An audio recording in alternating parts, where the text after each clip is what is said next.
The wind blew cold dust across the metal streets of Sector 12. Even the sun looked tired behind the gray clouds of smoke.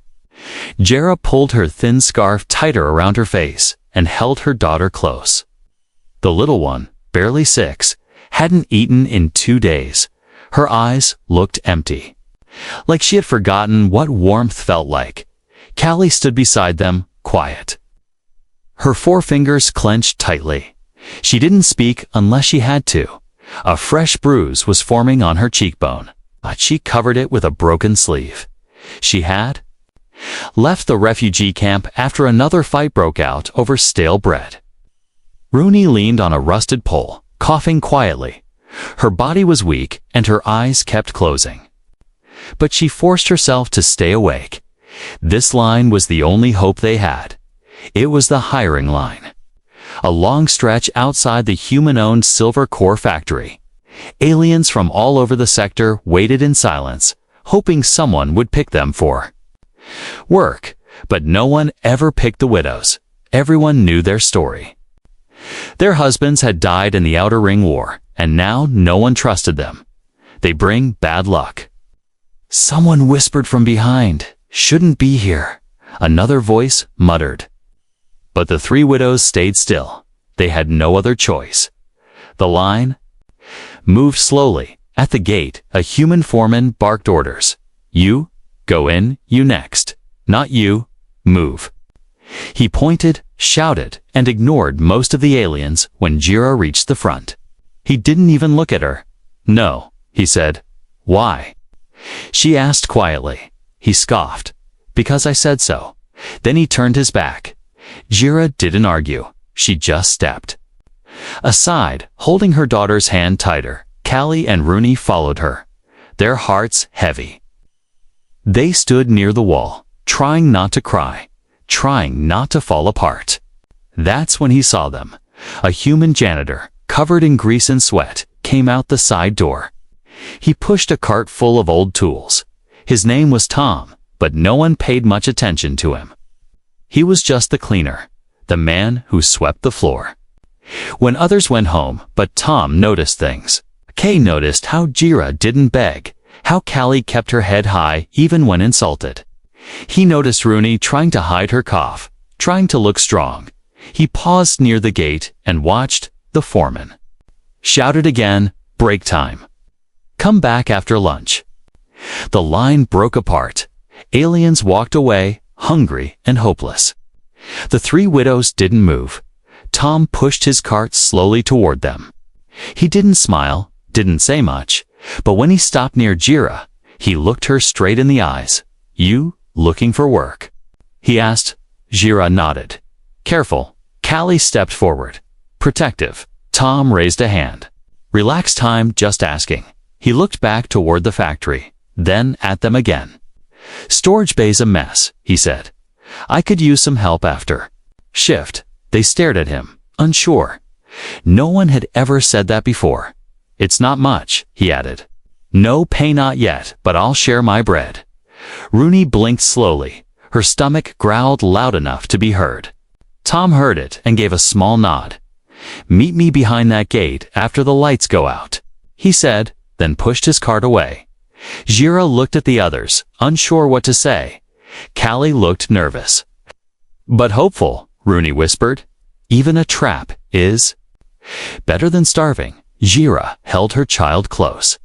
She didn't know who this human was, but he didn't look at them with hate. That alone made her want to trust him. When night came, the city grew quiet. The heavy machines stopped. The streets emptied. Behind the factory, the 3 widows waited. Tom arrived exactly when he said he would. He didn't ask them to explain, didn't ask what they could do. He just handed them old gloves and pointed to the storage bay. The place smelled like rust and oil. Boxes were stacked wrong, things broken and leaking. They worked in silence, hour after hour. When they finished, sweat dripping, hands shaking, Tom opened a small lunchbox. Inside were 3 pieces of bread and a metal cup of hot tea. He placed them on a crate and stepped back. "Eat," he said simply. Jera hesitated, but her daughter reached for the Bread. Tom gave a small nod. No traps, no tricks, just food, as they ate in silence. Tom looked at the broken machines. Then he looked at them. I'll talk to someone tomorrow, he said. They didn't understand. But hope small, fragile began to grow in the dark. For the first time in months, someone saw them as people, and that was the beginning of everything. The next night came faster than they expected. The wind still blew dust across the streets, but this time it didn't feel as cold. Jura, Callie, and Rooney waited near the back gate of the factory, just like before. This time, Jera's daughter was asleep in her arms.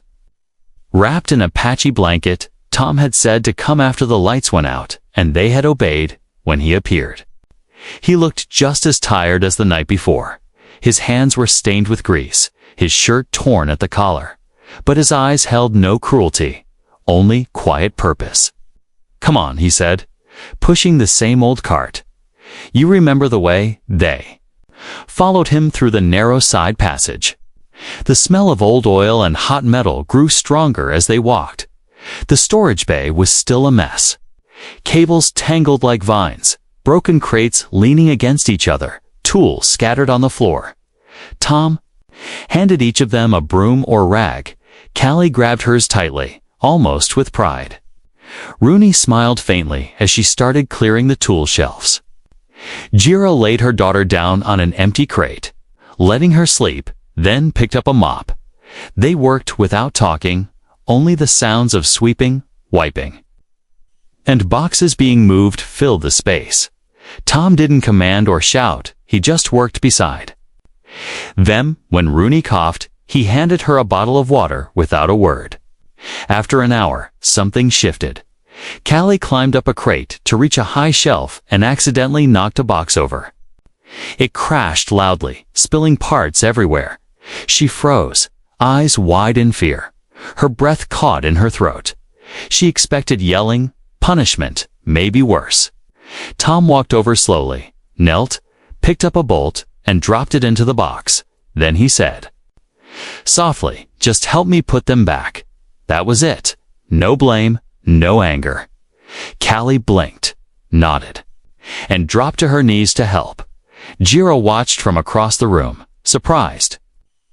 Rooney smiled again, wider this time. None of them were used to kindness, especially not from a human.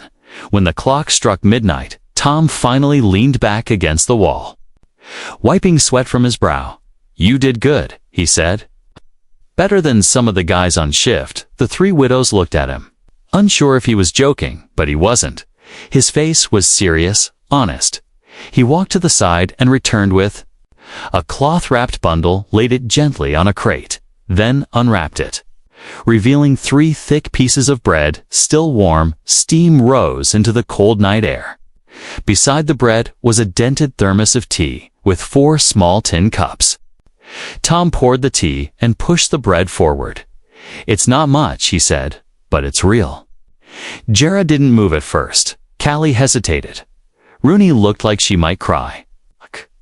Jera's daughter stirred in her sleep and mumbled something. Jera reached out and took a piece, broke it in half, and gave the first part to her child. Then she took a small bite herself. Tears rolled down her cheek without her noticing. They ate in silence, each bite tasting like more than food. It tasted like a chance, like respect, like maybe they weren't invisible anymore.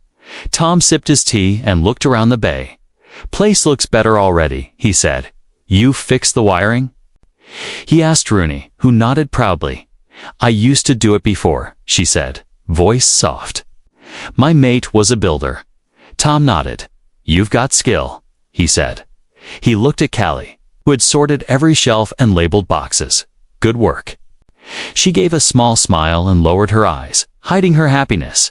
Then he turned to Jira. You kept calm.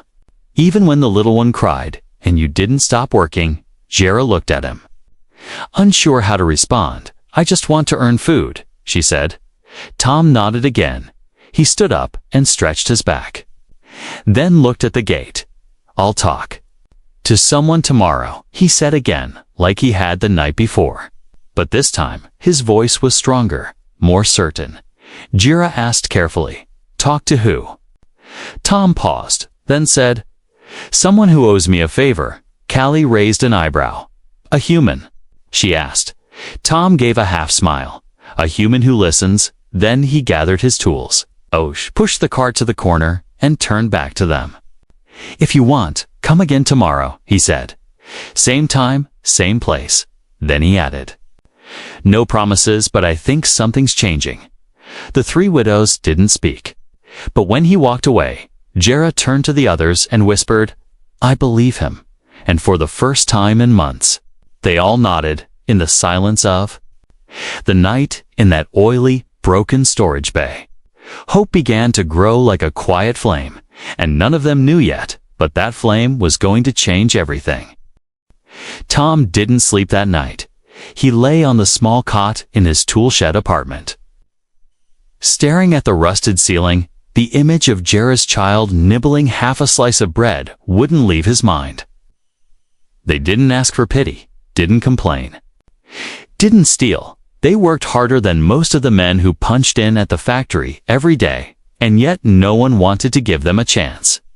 Not because they were lazy, not because they were unskilled, but because they were alien widows. The war had left scars, not just on buildings or ships, but in hearts.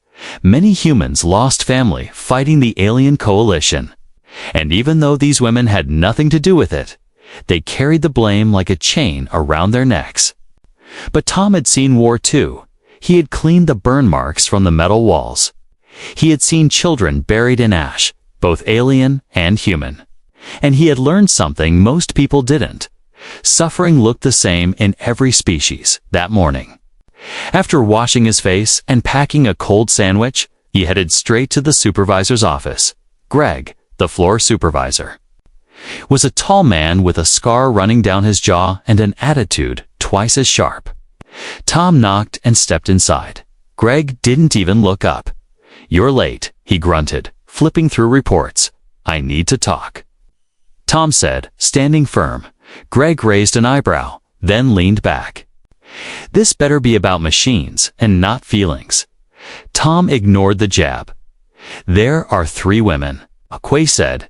"Aliens, widows from the old war." Greg's face turned hard in seconds. "Already know," he said, voice sharp. "You don't even know what I'm asking," Tom replied. "I know enough," Greg snapped. "I'm not hiring spies or sympathy cases." Tom stepped forward. "They cleaned the entire West storage for Meat Weiss," he said, "without pay. Without asking for anything but bread." Greg leaned back in his chair, arms crossed. Tom continued. "One of them used to wire machines before her mate died. Another sorted our inventory better than your new hire." Greg stood up, slamming a folder down. "Tom, I don't care," he said.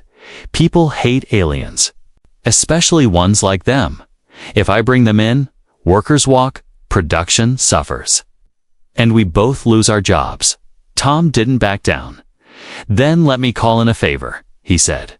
"Not asking you to do it." Greg raised an eyebrow. "A favor from who?" Tom took a deep breath. "Helen," Greg blinked, then chuckled darkly. "You think Helen Price will come down here?" "She's corporate. She owes me," Tom said. "Saved her brother's life during the Rim siege." Greg didn't laugh. This time, after a pause, he muttered, "If she comes down here and they screw up, it's on your head." Tom nodded. "Deal." That night, the widows showed up again, just like before. Jira held her daughter close. Callie carried a fresh cloth over her bruised hand, and Rooney had tied her long hair back with a piece of wire. Tom greeted them with a small nod and handed out tools. They worked harder than ever. The bay gleamed by midnight, just before the shift ended. The outer door creaked open. A woman stepped in wearing a long dark coat and boots that echoed on the concrete floor. Her hair was silver, cut sharp at the chin, and her eyes looked like they'd seen too much. This was Helen Price, District Overseer for Silver Corps. Jira froze. Callie dropped her mop. Rooney stepped in front of Jira's daughter protectively. Helen said nothing. She just watched, eyes moving from broken shelves to polished tools to neatly stacked boxes. Then her gaze landed on the three women. She walked slowly to a crate and ran a finger across the surface clean. No dust. Who sorted the thermal parts? She asked. I did, Callie whispered. They were mislabeled, Helen said. And now they're not. Callie stayed silent, afraid to say the wrong thing. Helen turned to Rooney. That wiring, she said, pointing to the control box. It wasn't working yesterday. I fixed it, Rooney replied, soft but firm. Did anyone teach you human circuits? No, Rooney said. I learned from my husband before he died. Helen paused, then looked at Jira. You've got a child, she said. Jira nodded. Do you have anywhere to sleep?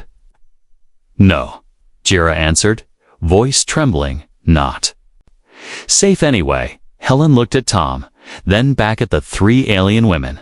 She stood there in silence for a long moment, then finally said, You get 1 week. Trial placement, minimum pay, any problem, any failure, you're gone. The widows stared at her. Too stunned to speak, Tom just smiled and nodded. Helen turned and walked away, but her final words echoed in the bay. You work harder than half my staff. I don't hire sympathy cases. I hire results. When she left, Jira dropped to her knees, not from fear, but from something heavier relief. Her daughter reached for her hand, and for the first time in months, Jira held it with hope. Tom sat on a crate, watching them all. He didn't say much, just quietly handed out fresh tea and bread. And as they sat there under dim lights, the storage bay didn't feel like a workplace anymore. It felt like the start of something new. The next morning, the widows stood at the main gate. They didn't wait behind the building anymore. They weren't hiding. They had trial badges, no thin gray cards clipped to their worn clothes. Jira held hers like it might disappear if she blinked too fast. Workers stared as they passed. Some whispered, some laughed, and others just frowned. But no one stopped them. They were official now. At least for 1 week. Inside the plant, the noise was louder than they remembered. Machines hissed and clanked. Forklifts beeped as they rolled by. The air was hot and smelled of iron and sweat. Tom met them at the sorting bay, where mountains of parts were stacked with no order. This is yours, he said. Jira, Callie, and Rooney looked at the mess, then at each other. It wasn't just a job. It was a test. One mistake, and they'd be gone. Jira tied her hair back and lifted a heavy box. Callie rolled her sleeves and started moving metal sheets. Rooney scanned the layout and quickly began mapping a path in her head. They didn't speak much. They just worked. At lunch, they sat alone. No one joined their table. Not even Tom. He stayed across the floor, watching. From a distance, he knew they needed to prove themselves without help now. A man named Jock sat 2 tables away, arms crossed, eyes sharp. He was a senior foreman, and he didn't like what he saw. He had fought in the Rim conflict, lost his cousin in a raid, too. The widows were nothing but enemies in disguise. I don't trust them, he growled to another worker. They'll slip up, but the widows didn't, day after day. They sorted crates, cleaned floors, fixed minor breaks. Rooney even repaired a broken conveyor motor with nothing but scrap wire and patience. Callie reorganized the part labels using an old wartime system that sped up everything. Jara calmed 2 panicked new hires when a pipe burst overhead, guiding them out safely by the 4th day. Even the regular staff started noticing. Those aliens work harder than anyone else. Someone muttered. I saw the one with the braid fix a circuit. Blindfolded. Another whispered, but not everyone liked the change. Jocks grew bitter. He didn't believe in second chances, and certainly not for aliens. On the 5th night, he stayed behind after shift. Hiding near the storage tanks, he moved carefully, his boots silent on the metal floor. He opened a vent cover and slid 2 old gas canisters marked flammable near the wall heater. Then he walked away, leaving them in the shadows. It wasn't a full trap just enough to cause panic. If something exploded, no one would blame him. They'd blame the aliens working near it. The next morning, the widows arrived as usual. Rooney noticed something odd. The air smelled sharper near the wall. She sniffed again, then slowly followed the scent behind a shelf of bolts. She found the 2 canisters. Her eyes widened. "Jira," she called. Jira came over quickly, and Callie followed. Rooney pointed, whispering, "They're not supposed to be here." Jira looked at the labels. "This could cause a fire," she said, eyes darkening. Callie nodded. "It's a setup." Rooney moved fast, pulling out the canisters and sealing the caps. Jira grabbed a work drone and flagged a nearby supervisor. When Tom arrived moments later, he looked at the canisters and froze. "Where did you find these?"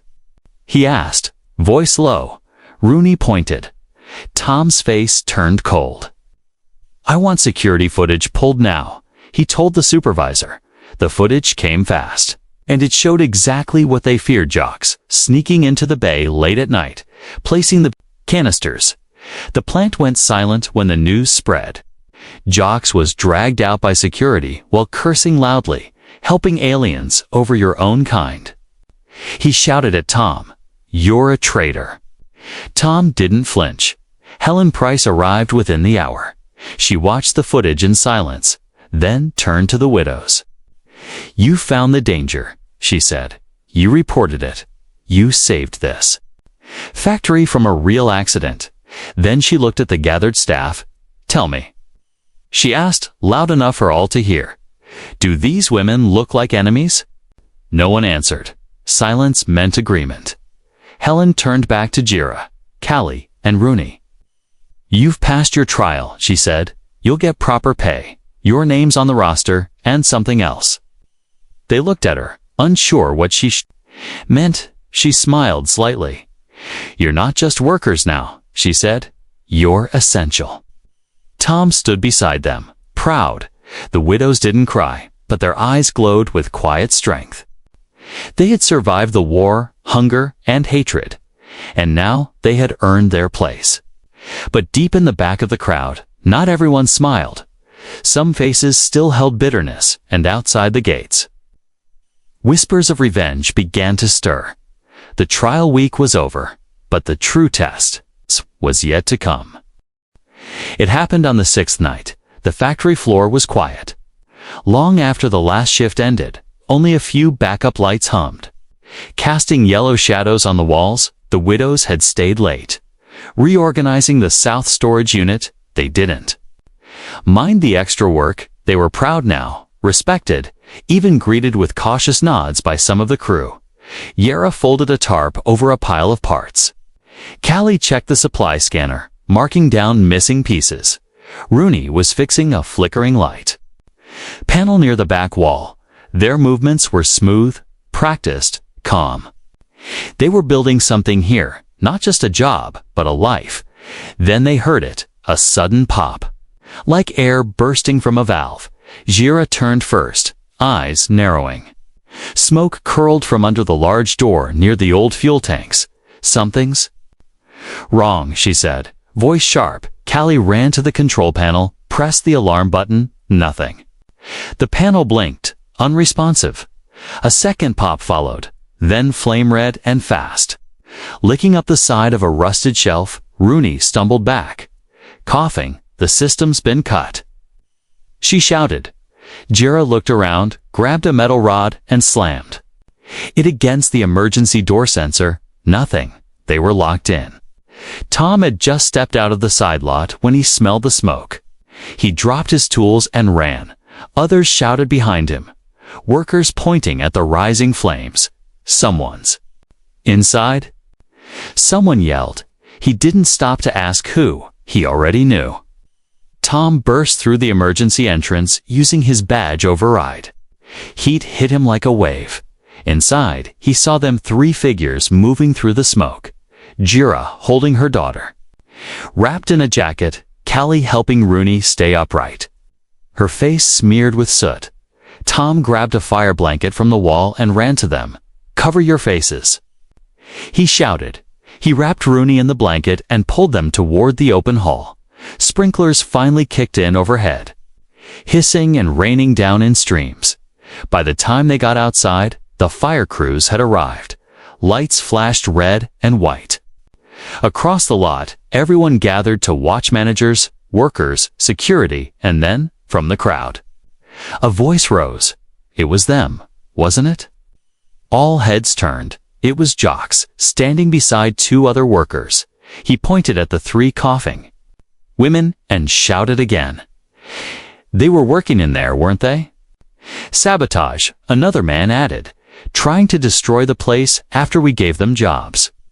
Tom stepped between the widows and the crowd. "Shut up, Jocks," he snapped. "You're not even supposed to be on site." Helen Price arrived minutes later, her face pale, eyes sharp. "What happened?" she demanded. Tom spoke fast, clear. "Fire started in the old tank area. Alarms were disabled. Sprinklers delayed." Jira stood forward, holding her daughter tight. "We saw it," she said, coughing. "It spread fast," Callie added. "The controls were already down when we tried," but Jocks laughed bitterly. "Sure, trust the aliens," he spat. "They got caught. Now they lie." Helen's eyes narrowed. "Security footage," she ordered. Now, the guards ran, accessed the footage, and played it on a portable display. Everyone leaned in, watching. The camera view showed the empty storage room 2 hours earlier. A figure walked in, face covered with a hat and thick coat. They moved to the fuel line, opened a panel, and placed something inside. The figure turned toward the camera for a moment, just enough. Tom's voice cut the silence. "That's not one of them." The footage paused on the blurry face, recognizable. To those who knew, it was one of Jocks's friends. One of the men who stood beside him in the crowd. Gasps spread through the workers. Helen turned slowly. "You accuse them while your friend sets fires?" The crowd split instantly. Guards moved in and grabbed the saboteur. "Who tried to run?" Jock stepped back, but Helen raised her hand. "You're done," she said. Effective immediately, Jocks opened his mouth to protest, but no words came. Out, he turned and stormed away, vanishing into the shadows. But his hatred didn't vanish with him later, as the fire crew cleared the last of the smoke. Tom sat beside the widows on the factory steps. They were quiet, shaking, tired. Jera held her daughter in both arms. "She almost didn't make it," she whispered. Tom looked at her, his face worn. "You got her out," he said. "You got all of you out." Rooney looked up, face bruised. "Why do they still hate us?" Tom didn't have an answer, but Helen walked over and stood in front of them. "No one will question your place here again," she said. "You didn't just survive, you saved the factory. And next week," she added, "you start training as team supervisors." The widow stared in disbelief. "You've earned more than this job," Helen said. "You've earned respect." Behind them, the smoke still curled in the air. But inside their hearts, the fire was different now. It was not fear, it was strength. And though enemies still watched from the dark, the widows were no longer just survivors. They were rising, and no fire, no lie, and no hate could stop them now. Asterisk, the sun rose over Sector 12 with golden light, but inside the factory, things felt different. For the first time, Jira, Callie, and Rooney were not standing at the edge. They were standing in front. Helen kept her promise. Their names were added to the shift board, not as temporary workers, but as team leaders. Each one was given a corner of the plant to manage, a small team, a task list, and the right to speak. Jira was placed in supply intake. Her quiet strength and calm voice made others follow without resistance. She taught newer workers how to organize cargo pods and manage delivery logs. She still wore the same old jacket, patched at the shoulder. But now, people greeted her with respect. Callie was assigned to routing and inventory. She worked like a machine, faster, cleaner, smarter. She introduced a system from her homeworld using colored bands and gesture codes. At first, the others laughed. But then shipments started arriving faster, and no one was late. Rooney was moved to maintenance. She knew wires like they were old friends. She fixed long-dead panels and even reprogrammed a drone to carry heavy crates. Her team followed her instructions without hesitation. Even senior engineers came to watch, amazed at her simple, clever fixes. Tom smiled quietly as he watched them. Work. He didn't want praise. He only wanted them to have what they earned, but deep inside. He also felt proud like a brother watching his sisters rise. Still, not everything was calm. Whispers floated in the locker rooms. She got the job because of pity. Some said, they're only here because of Helen. Others claimed, but the widows didn't argue. They proved themselves every single day. They stayed late, trained others, shared food, and never acted above anyone. And then one afternoon, a problem appeared in the routing bay. A small argument broke out between two workers. One human, one alien. Voices were raised, fingers pointed. Callie stepped in calmly. Both of you step back, she said. We'll review the logs. The human worker, a tall man with a rough voice, crossed his arms. I'm not taking orders from an alien. The room fell quiet. Everyone looked at Callie. Waiting, she didn't shout, she didn't back down. She picked up the tablet, checked the entry, and turned the screen to the man. This is your mistake, she said, gently but firmly. No shame in it, just fix it. The man's face turned red. He looked around, saw everyone watching, and then, to everyone's surprise, he nodded. Fine, he said. Didn't know you could read these that fast. Callie gave a small nod and walked away. Respect was growing slowly, but it was real. Later that week, Helen returned for a surprise inspection. She walked through the factory with her boots echoing on the floor. She asked random workers, checked storage logs, and tested emergency protocols. At the end, she met the widows near the sorting bay. You've done more in 2 weeks than most teams do in 6 months, she said. Then she handed Jera a datapad. This is for you. Jera looked at it, confused. It was a shift rotation schedule. But her name was at the top, supervisor. She whispered. Helen nodded. You'll rotate with the others once every 5 days. I want your voice in the meetings. Jera blinked fast, her hands shaking. Her daughter ran up behind her and hugged her leg. Mommy, what's it, supervisor? The little girl asked. Jera knelt down and smiled. It means we get to help more people, but as joy filled one side of the factory, something else stirred on the outside. Jocks had not disappeared. He had simply gone quiet. And quiet men sometimes planned the loudest things in the dark streets beyond Sector 12. He met with others like him, men who had lost family in the war, men who carried anger like fire in their blood. Their rising, Jocks hissed. First they take jobs, then positions, soon they'll take over. A pale man beside him nodded. We'll stop them, he said. No more second chances. Back at the factory, Tom helped Rooney adjust a damaged hydraulic valve. You know, he said, wiping sweat from his forehead. If someone had told me a month ago, I'd be working under 3 alien women. Rooney laughed softly. You'd have run. Tom grinned. No, I'd have said finally. Someone might get things done right. Jura stood nearby, looking out the window. She didn't know why, but something heavy pressed on her heart. She had learned to trust feelings like that, and as her daughter played with a small circuit toy near the crates, Jera whispered, something's coming. The sun began to set over the city again. Another day survived, another challenge met, but in the shadows beyond the gates. The final storm was beginning to form.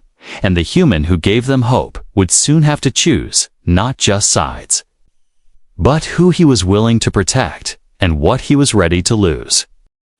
The city of Sector 12 went quiet at night. Lights dimmed, machines powered down, and workers returned to their homes or shelters. But not everyone slept. Some waited in the dark with anger burning inside them. Tom lived in a small room behind the factory's east wall. It wasn't much, just a cot, a desk, and some tools. But to him, it was home. And to Jira, Callie, and Rooney, it had become a place where they could knock on the door without fear. That evening, Tom was fixing a broken fan when he heard a strange noise outside, a slow hum, then silence. He stood up, wiped his hands, and moved to the window. A black utility truck was parked near the alley. No factory logo, no lights. 3 men stepped out. One of them had a familiar walk, slow, heavy. Full of hate, it was Jocks. He hadn't disappeared. He had just waited. Tom reached for his cum to call security. But it was already dead. No signal, no light. They cut the line, he whispered. He grabbed a wrench, heart pounding. Then a knock came at his door, not loud, not fast, when he opened it. Jira was there. Behind her, Callie and Rooney stood. Breathless eyes, serious. "We saw them," Jira said. "They're not here for talk." Tom's eyes narrowed. "You should leave." "No, no," Rooney said firmly. "You didn't leave us. We're not leaving you." Tom tried to protest. But Callie had already locked the door behind her. "We blocked the back with crates," she said, holding up a small shock baton. Jira took her daughter and placed her gently inside a storage locker with soft padding. "Stay quiet, little one," she whispered. "We'll come back soon." Then they turned to face the door. Outside, footsteps approached, slow and sure. Loud bang echoed through the room as the first hit struck the metal door. "We know you're in there, traitor." Jocks's voice shouted, "Come out and leave the freaks behind. Maybe we'll go easy on you." Tom glanced at the 3 women beside him. He wasn't afraid. He was angry. "Go easy." He shouted back, "You tried to burn them alive. You're the monster here." Another bang, then another. The lock started to crack. Tom nodded to Rooney, who activated a power surge near the handle. The next kick sent a shockwave through Jocks's leg, and a scream followed. Jira opened the side panel and handed Tom a thermal welder. "Let them come," she said, her eyes burning with fire. Callie set up a stun trap near the front wall 1 step too far, and they'd go down like stone. They didn't have weapons, not really, but they had something stronger, each other. The attackers didn't stop. A second man tried to come through the vent, but Rooney blocked it with a burst of steam from the pipe. Callie swung a heavy crate to break the side window. Forcing one of them to retreat, Jira moved like a soldier, guarding her child and shielding Tom. Tom fought back with the fury of a man who had seen too much injustice. Minutes passed, felt like hours. Finally, distant sirens howled through the sector. Security had been alerted by another worker, someone who saw the truck and felt something was wrong. Red lights flashed across the alley. Jocks cursed and ran, but not fast enough. Jira tackled him near the fence, bringing him to the ground with force he never expected. Callie pulled Rooney away from a burning panel just before it exploded. Tom stood at the center of it all, arms shaking, chest rising and falling, when the security guards took Jocks and the others away. No one celebrated. They just stood together, breathing, alive. Later that night, the 4 of them sat on the steps of the factory. Jira's daughter slept peacefully in her lap. Unaware of the storm that had just passed, Tom's hands were bandaged. But he didn't care. "I told you to run," he whispered. "And we told you we don't run anymore," Callie replied. Rooney nodded. Not from family. Helen arrived soon after, still in her work coat, her face pale from the report she had read. She looked at the damage, the broken door, the cracked walls. Then she looked at Tom. "You could have died," she said, Tom simply answered, "So could they." Helen turned to the three women. "I'm filing charges against Jocks and his group," she said. "But I'm doing something else, too." She handed Jira a new ID, badge gold trimmed, lead supervisor. It read, "Another for Callie, logistics director, and for Rooney. Systems engineer, first class. These are permanent." Helen said, "No more trials, no more tests. You've earned your place." Tom smiled, tired, but happy. The widows looked at each other, no longer just survivors, no longer just workers. They had fought for hope. And now they had a future. That night, under the quiet stars of Sector 12, a new family sat together, built not by blood, but by courage, not by words, but by loyalty. And though the galaxy still carried war and fear, one small place in the dark had changed because one human gave them a chance, and they chose not to run. They chose to stay. They chose him.